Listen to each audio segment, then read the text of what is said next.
Por que os becos sem saída? Nós vamos ler mais uma vez Deuteronômio 8, de 1 a 6, que foi o texto da semana passada, rapidamente, só para você relembrar. Moisés disse ao povo: vamos comigo?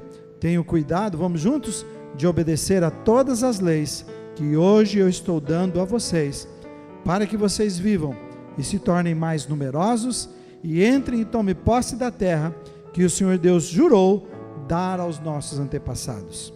Lembrem como o nosso Deus guiou vocês pelo deserto esses 40 anos. Durante essa longa caminhada, Deus os humilhou e os pôs à prova para saber se estavam resolvidos ou não a obedecer os seus mandamentos. Vocês estão lendo comigo lá bem forte? Ele os deixou passar fome e depois lhes deu para comer o maná, como comida que nem vocês, nem os seus antepassados conheciam. Deus fez isto para que soubesse que o ser humano não vive só de pão, mas vive de todo o que o Senhor diz. O Senhor Deus diz: durante esses 40 anos, as roupas que vocês vestiam não ficaram gastas, e os seus pés não ficaram inchados. Então diz: fiquem sabendo que o Senhor nosso Deus os corrige como um pai corrige o filho. Amém, irmãos? Até aí, até o 5. Deus corrige como corrige um filho. Domingo passado, então, eu falei sobre o deserto na vida da gente. É tempo de quê? E você, espero que você tenha revisto, pensado, mesmo que os grupos ainda não estão funcionando, mas o deserto, eu tenho dito para vocês que significa provações, privações. É disso que nós lembramos. Sofrimento, é sempre esta situação. E o objetivo do sermão foi nós olharmos para todas as coisas que acontecem conosco do ponto de vista de Deus. Porque eu e você olhamos a vida do ponto de vista nosso, do ponto de vista do mundo. Satanás quer que você veja a vida assim, e o sistema está montado para a gente ver a vida assim. Mas o que Deus quer é que a gente veja do jeito dele, com os olhos dele, com óculos dele. Então, 3 coisas que eu usei para responder a pergunta com base no texto é tempo de que o deserto? Vamos falar juntos? É primeiro tempo de revelar as intenções do coração. Quando as coisas apertam, o coração se entrega. Essa é a verdade. A gente revela e mostra o que é lá. E o tempo de deserto é tempo de Deus fazer isso comigo e você. O tempo do deserto também é tempo de mudar a perspectiva de vida. Eu creio de um jeito, eu vejo de um jeito a vida, por isso que eu preciso ver do jeito de Deus, e Deus vem e diz: a vida é melhor que isso, é maior que isso, é mais especial do que isso. Então, o deserto leva a gente para essa situação. Esse é o desejo de Deus, é a palavra dizendo. E por último, o deserto também é tempo de conhecer. Vamos falar juntos? Tempo de conhecer a Deus profundamente. Eu terminei o sermão dizendo que Deus disse assim: eu carreguei vocês no colo por todo o deserto, como um pai carrega o seu filho. Esse era o final do sermão. Então, quando eu falo de deserto, eu não quero que você pense: nossa, o pastor vai falar, nesse início começou dizendo muito de deserto, de sofrimento. Estou exatamente dizendo para você, porque nós não sabemos o que a vida espera, o que ela tem reservado para todos nós. Eu não sei, você não sabe, mas nós temos uma garantia, que se nós buscarmos ao Senhor, se lermos a palavra do Senhor, se orarmos ao Senhor, se servirmos ao Senhor, Ele diz assim: eu estou com você, o deserto não é um problema para mim, eu estarei lá, guiando você, como nós lemos aqui, em todas as situações. Mais do que guiando, eu vou carregar você no colo. Meu desejo, exatamente com essa palavra, é que você sinta no colo de Deus. Amém? Você se sentiu no colo de Deus essa semana? Ixi, tem hora que a gente tem que pedir colo, como eu disse, Sofia, colo, colo, colo, e a gente: pai, colo, por favor, colo, né, Júnior? E família, colo. Eu não sei o que fazer agora, eu preciso de afago, preciso de ajuda. Hoje, continuando então o sermão, falando sobre isso, e no mesmo texto, o que Deus pretende ao nos levar para o deserto, quando Ele coloca a gente em situações que são becos sem saída, porque uma coisa é levar para o deserto, e a gente fala de sofrimento, mas lá no deserto Ele diz, além do sofrimento, Ele diz: eu coloco vocês também, e poderia ser até uma continuidade do sermão da semana passada. É tempo de quê? É tempo também da gente ser colocado em beco sem saída, se fosse levar assim. Agora, por quê? O que é que Deus pretende? O que Deus planeja quando eu e você somos colocados numa situação, como você vê nessa imagem ali, é uma parede, e ele está no canto, não tem para onde ir, e agora, o que eu faço? E é assim que nos sentimos em muitas situações. Pare um pouco para pensar. Você passou por becos sem saída na sua vida, ou está passando? Como é sentir-se nessa situação? Né? Como é sentir-se? Por exemplo, o meu foi quando eu soube que eu tinha câncer. E aí não importa muito, você nem sabe o tipo que tem. Quando você ouve, a primeira coisa que você pensa assim, ninguém pensa que o câncer é uma coisa simples, uma dorzinha de cabeça, ninguém pensa isso. Quando você ouve do médico que você tem um câncer maligno, imediatamente você pensa assim, a casa caiu, ruiu tudo, é assim. Passei por isso, lembro da Malena que passou do nosso meio, essa situação. Estamos vendo agora o que está acontecendo com Carlos, uma situação que chega assim, olha, nós não temos o que fazer. Sabe quando a gente ouve essas coisas? Fugiu do meu controle. Então, pensou numa situação assim? Você passou por isso? Está passando? Conhece pessoas que estão passando? Por que os becos sem saídas? Deixa eu responder para você com base nesta palavra. Os becos sem saída, eu quero começar dizendo para você assim, os becos sem saídas são planos de Deus. Ouviu isso? Vamos, repita comigo então o que está ali agora. Que plano de Deus? Para esgotar, vamos juntos? Para esgotar os nossos recursos pessoais. Eu quis lembrar para vocês alguns dos becos sem saídas do povo de Israel. Vamos me acompanhar. Primeiro, diz assim, o mar vermelho à frente e atrás o povo de Israel, o exército de Faraó. Que situação? Sabe aquela? Se correr o bicho pega, se ficar o bicho come? Essa é a verdade. Um mar na frente, todo o povo dizendo que foi libertado por Deus, que está indo para a sua terra. Um mar, não tem o que fazer. E é interessante que antes, Deus diz assim, eu escolhi um caminho mais longo. Tinha um caminho mais curto. Tinha um caminho que não passava pelo mar. Ele falou, eu escolhi um caminho mais longo para eles não tentarem voltar. O projeto de Deus, plano de Deus.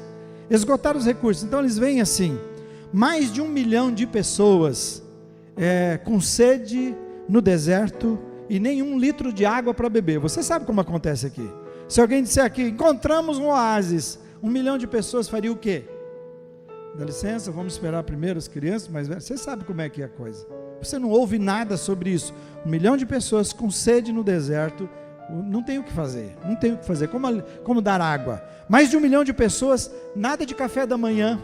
Está pensando nisso? As nossas 3 refeições, pelo menos, nem vou falar que eles tinham café da tarde, que deviam ter. Nada de café de manhã, nada de almoço, nada de jantar, e 1 milhão de pessoas para serem atendidas.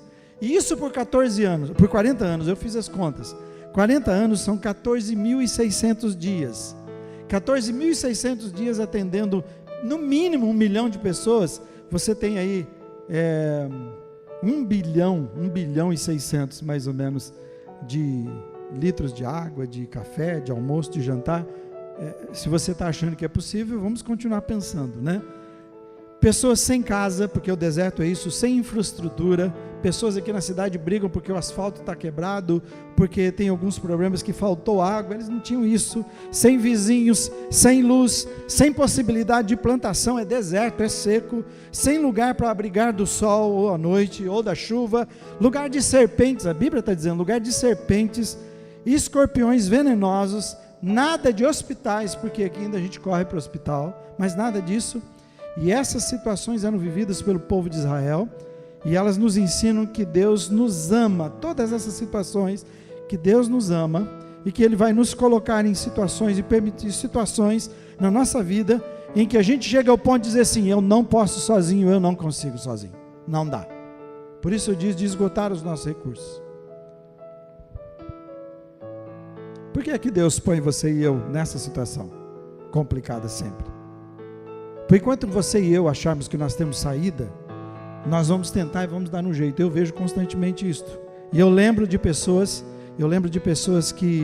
de bombeiros que diz que eles têm que fazer a pessoa perder toda a ação para ele tentar salvá-lo. Eu penso que é isso que Deus tem que fazer conosco com essas situações no deserto. Eu dou um jeito, eu vou ali, eu acho que eu tenho jeito, então eu vou para cá, eu vou para lá. E ele diz, eu vou colocar esse povo numa situação que eles não têm para onde correr, eles não têm o que fazer. E é da nossa natureza a gente tentar dar o nosso jeito, normalmente sem Deus. Pode ver que a gente faz isso todos os dias, e a gente deixa, como eu disse, as coisas mais complicadas. E Deus queria ensinar ao povo, e quer ensinar a você e a mim, que o nosso jeito, o seu jeito é errado, não vai levar a lugar nenhum, nosso esforço é inútil, Por isso Ele vai colocar você e eu nessas paredes da vida, nesses cantos da vida, dizendo assim, é inútil. Deus sabe que enquanto houver saída, eu e você não nos rendemos a Ele, nós não nos entregamos. Enquanto eu tenho saída, eu vou tentar, eu não vou me entregar, eu não vou me render. Ele sabe que nós vamos ficar nos debatendo e impedindo. A grande questão de debater, e o debater lá do cara na água para ser salvo, é que ele está impedindo de ser salvo. Então, enquanto eu e vocês temos os nossos recursos, estamos lutando e nos debatendo dentro da nossa vontade, sem nos entregarmos para Deus, nós estamos impedindo o projeto maravilhoso que Ele tem planejado para cada um de nós. Então Deus precisa esgotar todas as possibilidades e recursos que eu e você temos, até o ponto de você dizer assim, não consigo, não tem jeito. Eu acho que você pode alistar algumas coisas na sua vida agora, pensando, quais coisas que você não consegue, não tem jeito, você chegou a esse ponto, né?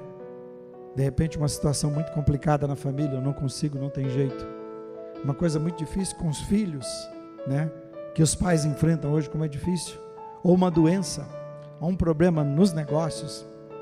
Imagina alguém que fez tantos investimentos e de repente a gente ouviu quantas pessoas perdidas fizeram tantos investimentos, chegaram a um ponto que eles não veem mais agora o que fazer, não sabem o que fazer. Então Deus permite para nós que somos seus filhos chegarmos nesse ponto da vida, de não há mais o que eu possa fazer. Então é nesse ponto que Deus pode começar um trabalho na nossa vida, quando nós nos rendemos. Segunda coisa que eu quero que você pense, eu estou construindo uma ideia para nós concluirmos. Os becos sem saída são plano de Deus, em segundo lugar, para quê? Para revelar o que precisa ser mudado nas nossas vidas. Você falou? Fale comigo. Para revelar o que precisa ser mudado nas nossas vidas. Se houver saída, não vai haver mudança, eu não preciso mudar, eu continuo fazendo, porque eu continuo fazendo do meu jeito. Mas a questão de Deus é colocarmos num beco sem saída para dizer, ou você muda, você não tem outra alternativa para a sua vida. Ou você muda, ou você muda. Então o deserto revelou que eles preferiam, veja, revelação de Deus, revelar o que precisa ser mudado. Ele diz, eu quero mudar o coração de vocês, isso é o tempo todo. Revelou que eles diziam assim, nós preferimos voltar para o deserto, apesar do que Deus, para o Egito, apesar do que Deus tinha prometido a eles. Ele falou assim, nós preferimos voltar para o Egito, ser escravos, do que caminhar e passar por essas provas, passar por isso que Deus tem planejado, e que era uma vida abençoada que ele tinha, uma nova terra, ele diz assim, uma terra que mana leite e mel, 2 pessoas para carregar um cacho de uva. Quando você lê todo o texto, e eu desafio você a ler, você vai dizer assim, eram de gigantes, muros altos, tudo maravilhoso. Ele diz assim, eu nem vou matar as pessoas antes, não vai acontecer isso, porque senão essas cidades vão ser entregues, esses lugares vão ser entregues às feras, e vai acabar com tudo e se tornar perigoso e acabar. Então eu falo assim, no momento certo que vocês chegarem, eu vou livrar vocês deles, e vocês vão assumir as suas casas. Sabe o que é a casa toda montada? As vinhas, suas terras, seus bens, vocês vão se aproveitar disso tudo. Eles sabiam isso há 400 anos atrás, perseguiam isso, mas eles disseram, preferimos o Egito. O deserto revelou que eles estavam indo numa direção, mas o coração deles estava em outra direção, no passado. Eles nunca saíram de lá, isso era o plano deles, isso é o coração deles. O deserto revelou que por 40 anos sacrificavam para Deus, e eles pensavam que estavam sacrificando para Deus. Moisés pode ver que 40 dias que ele fica distante, imediatamente eles fazem um bezerro, depois de muitos anos, de ver todas as maravilhas, fazem um bezerro de ouro, e diz assim, esse é o seu Deus que te salvou, que te tirou do Egito. Entende? Então Deus estava dizendo, por acaso foi a mim que vocês serviram nesses 40 anos? Ele falou, vocês se dobravam, mas o coração de vocês nunca se dobrou a mim, vocês nunca me quiseram. O deserto revelou também que o desejo deles era para as coisas da vida, desta vida, porque ele diz assim, olha, vocês querem coisas materiais, eu deixo vocês passarem fome, ele está dizendo, porque eu quero ensinar a vocês que vocês não vivem só disto. Há um alimento espiritual, não um alimento só desse mundo, mas um alimento espiritual, isso revelando o coração. Sabe, eu e você vivemos a nossa vida e vamos levando todos os dias, e eu disse que é revelativo, quando nós somos apertados, colocados na parede, Deus quer dizer, revelar para você e para mim como é que as coisas estão com a gente.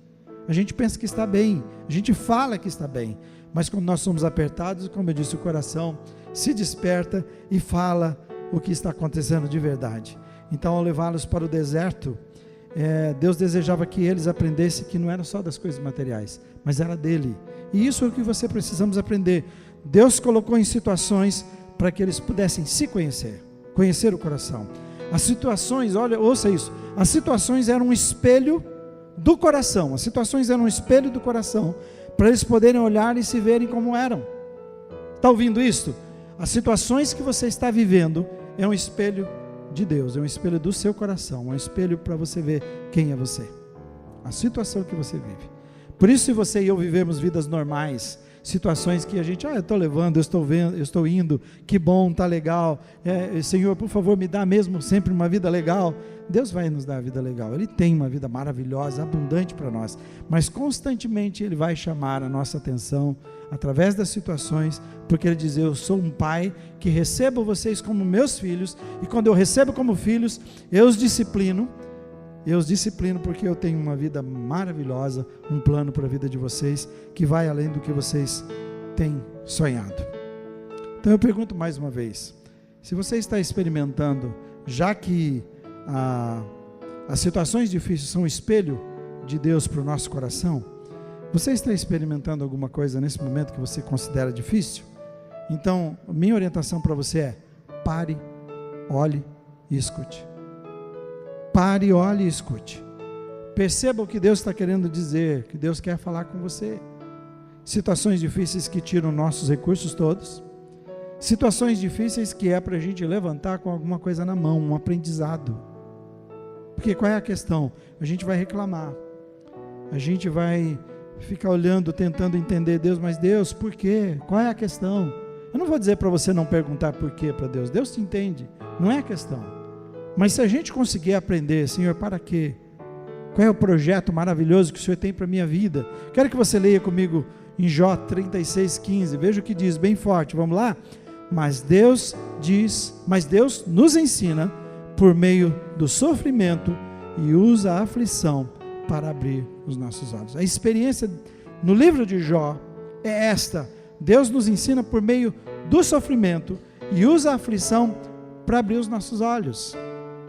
Então eu fico numa situação complicada, fico sem recursos, vejo que não posso nada, e o que Deus quer mostrar para mim e para você é abrir os seus olhos, abrir os meus olhos e dizer, eu quero te ensinar algo que vai além e eu tenho uma vida melhor para você. Então, ao invés de lamentar, a pergunta é, Senhor, qual é a revelação? Qual é a revelação? O que o Senhor deseja que seja mudado na minha vida? Em terceiro e último, os becos sem saída são um plano de Deus para quê? Para nos ensinar, vamos juntos? Para nos ensinar a viver. Eu vou ouvir vocês de novo. Aí eu quero falar uma coisa para vocês, da seguinte forma. Nós passamos a nossa vida aprendendo, até no nosso meio, né? Existem aqueles que tudo é o diabo, tudo é Deus. E aí nós tentamos fugir disso, falando, não é assim. Muitas coisas é nossa responsabilidade. Mas por outro lado, nós caímos num extremo, que parece que nós ficamos racionalizando o tempo todo, e tentando resolver as coisas do nosso jeito, sem correr sempre para Deus. Nós cantamos uma música que diz que andar com Deus é viver um milagre todos os dias. Quando eu chego a esse ponto, e na verdade onde eu quero que a gente, que você e eu foquemos a atenção é assim, ensinar, eu e você precisamos aprender a viver de milagre em milagre. E o que é viver de milagre em milagre? Da coisa mais simples até a mais complexa da nossa vida, Deus precisa estar presente e nós precisamos viver desse jeito. Ele leva, se ele compra um povo, ele escolhe um povo e ele cuida de um povo, ele vive com um povo chamado Israel, e hoje esse povo somos nós, a igreja de Deus. E se a gente considerar que esse mundo então é o nosso deserto, nós somos libertos das trevas, o nosso Egito, colocados nesse deserto que é o mundo, e a nossa terra prometida é a vida eterna nos céus, o novo céu e a nova terra. E o que ele quer dizer é o seguinte: eu quero ensinar você a viver de milagre em milagre. Irmão, que Jesus, e irmã, que Jesus cure o nosso coração de tal forma que a gente não dê mais nenhum passo na nossa vida, a não ser pedindo: Deus, eu preciso de um milagre. Ouviu isto? Você está me ouvindo? Senhor, eu vou levantar nesta manhã, eu preciso de milagres, eu quero experimentar a ação quando eu digo de milagre, eu preciso experimentar a sua presença, o teu poder, o Senhor agindo nessas situações. Sabe o que está acontecendo? Nós recebemos a Jesus na nossa vida e pensamos que o fato de Jesus entrar na nossa vida, agora nós temos que ficar nos esforçando para mudar as coisas, para agradar a Deus, quando Ele, na verdade, Ele está dizendo assim: nós precisamos aprender a descansar nele. Você não entendeu? Ele coloca no deserto como uma lição para mim e você, o seguinte: você não pode, jamais vai poder. E nós tentamos aceitar a Jesus do nosso jeito, mudando a nossa vida. Depois que temos Jesus, nós tentamos mudar as lutas que nós temos, as batalhas que nós enfrentamos com a nossa força. E por isso então a nossa leitura, a nossa meditação, o nosso tempo com Deus, ele é o mínimo possível, porque nós estamos achando que precisamos fazer o que o povo estava fazendo, batalhando pela vida, dando o nosso jeito. Ele diz: eu te ponho em situações impossíveis, para você entender assim: você não pode, não dá, você não consegue, para que você consiga descansar, confiar em mim, pular no meu colo, deixar eu carregar você, e você entender que eu quero fazer um milagre em todas as situações. Já imaginou? Você vai lá e abre a torneira da sua casa hoje, e você faz um monte de coisa, a água sai, né? Você fala: o que o senhor está dizendo? Estou dizendo que tem lugares, imagina, você fala: eu não preciso de milagre para água, também eu não preciso de milagre para comida, eu ligo para o iFood, né? Eu nem vou fazer propaganda, vamos mudar aqui, eu ligo para algo que manda, tem uns dois aí que mandam, né? A comida, você fica tão automático, né, que já vai fazendo propaganda. Não estou fazendo não, vamos mudar isso aí, depois cortar. Então eu já ligo e peço, e eles entregam rapidamente, eu não preciso nem fazer. Então a nossa vida vai virando esse conforto. Eu não preciso levantar para trocar a televisão, eu pego o elevador, eu pego o ar-condicionado, como vocês estão aqui, e a gente não vai percebendo que a vida vai ficando tão automática, gostosa, e a gente fazendo. A gente não percebe que há um milagre de Deus naquela água sair ali. O máximo que os homens fizeram foi encanar a água, mas a água é de Deus, é um milagre que está acontecendo ali naquele momento. Então eu devia cada manhã, e você, é só quando falta que a gente não entende. Deus está dizendo assim: será que você consegue olhar para mim e dizer: a água que está lá na sua casa agora é um milagre meu? Entende? A comida que você come, a saúde que você tem, que você não sabe se vai ter, a vida que você tem, um milagre cada dia. Diz: será que você pode caminhar cada dia? Você estar aqui nesta manhã é um milagre de Deus, porque Ele te trouxe aqui, te deu vida.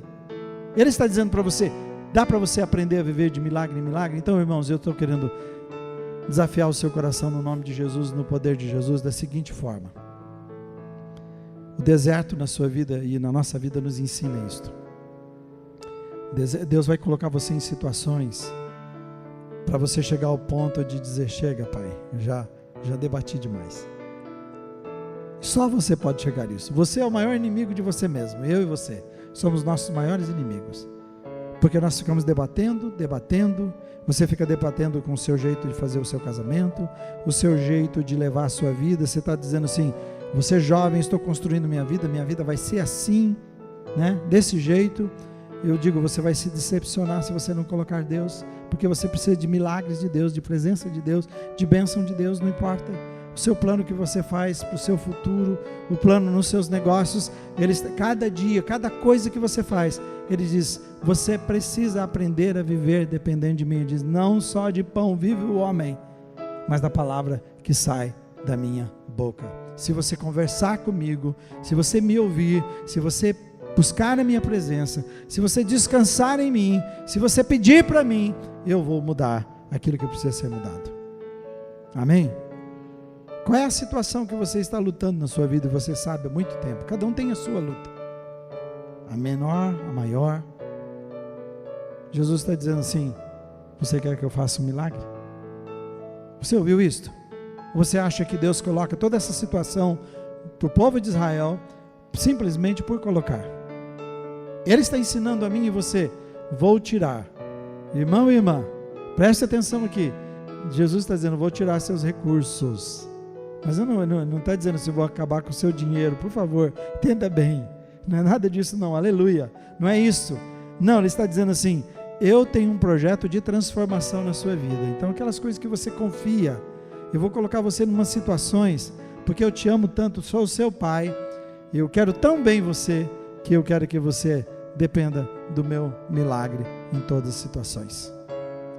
Por isso, quando eu estava orando pelo Carlos, eu estava dizendo, Senhor, eu creio nisto. Eu creio no milagre. Eu creio no milagre. Os médicos não podem fazer, talvez, né? As pessoas não podem, a família não tem, a não ser, fica lá dependente, esperando. Mas nós podemos depender do Deus dos impossíveis.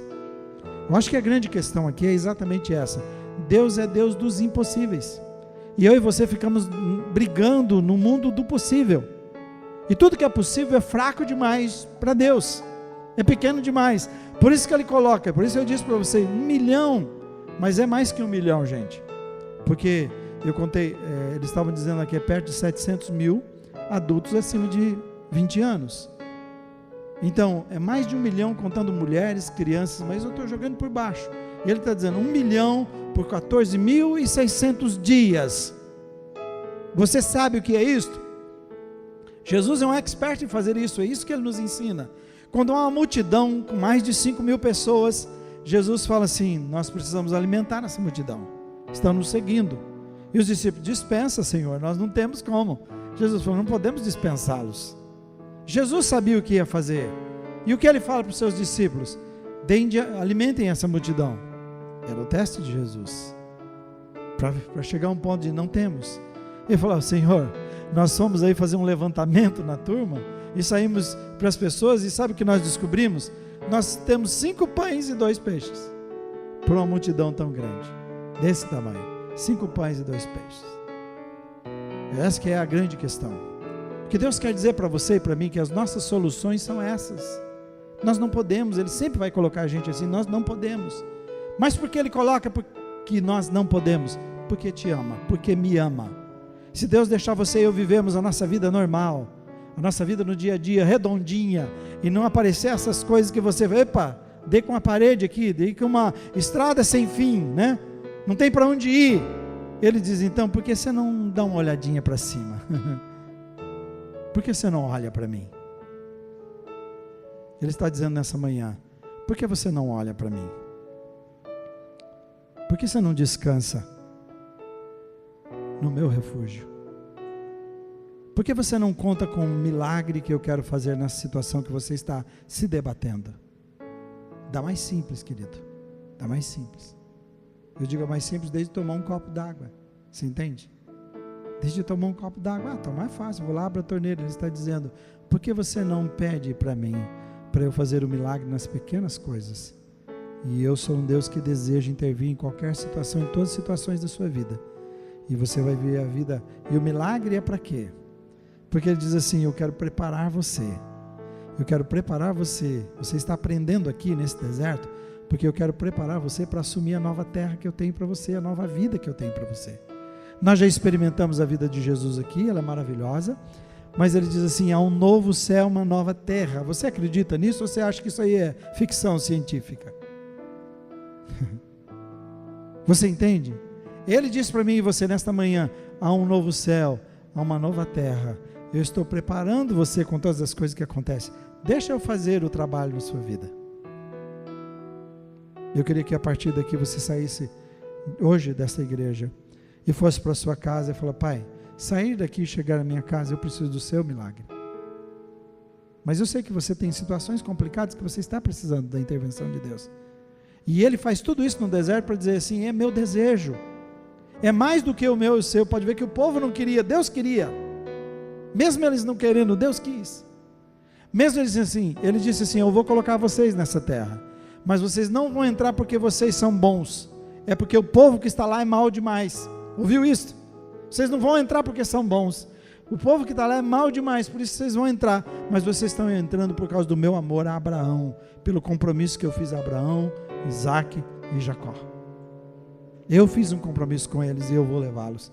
Então o que Jesus está dizendo para mim e você é o seguinte: eu não mereço, você não merece, mas o amor dele é tão grande por mim e você. Mas ele quer ensinar, porque se ele nos levar para essa nova terra, novo céu e nova terra, do jeito que está o nosso coração aqui contaminado do Egito, nós vamos tornar aquele lugar no segundo Egito. Então por isso que ele quer colocar você em situações para esgotar os seus recursos, as suas forças, suas habilidades, mas para te dar novas, para transformar, revelar para o seu coração onde eu e você estamos presos, e depois dizer assim: a maior mudança que eu quero fazer é um milagre na sua vida. A maior mudança é um milagre na sua vida. Milagre da alegria, milagre da esperança, né? Milagre de um casamento maravilhoso, com todas as coisas que nós temos, de filhos. Eu estava conversando com alguém: será que eu errei com meu filho? Né? Esse é um desespero dos pais. Só de perguntar já é uma boa coisa. Eu acho que nós nunca vamos acertar tudo que a gente quer, nunca ninguém vai conseguir. Mas a gente pode simplesmente servir ao Senhor e ensinar a criança no caminho que deve andar.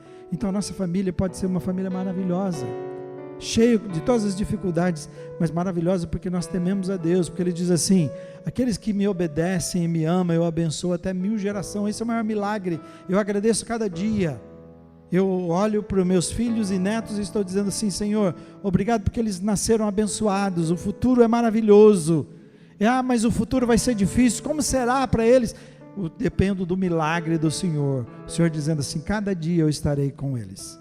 Essa é a ideia. Então, milagre na sua família, milagre nas suas finanças, milagre na sua saúde, nos seus negócios. Coloque Deus nos seus planos, no seu futuro. Senhor, eu quero um milagre, eu não quero fazer do meu jeito, quero fazer do seu jeito.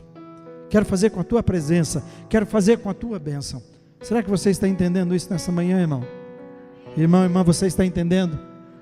Então diga: Senhor, eu quero um milagre todos os dias, em cada situação da minha vida, o seu milagre.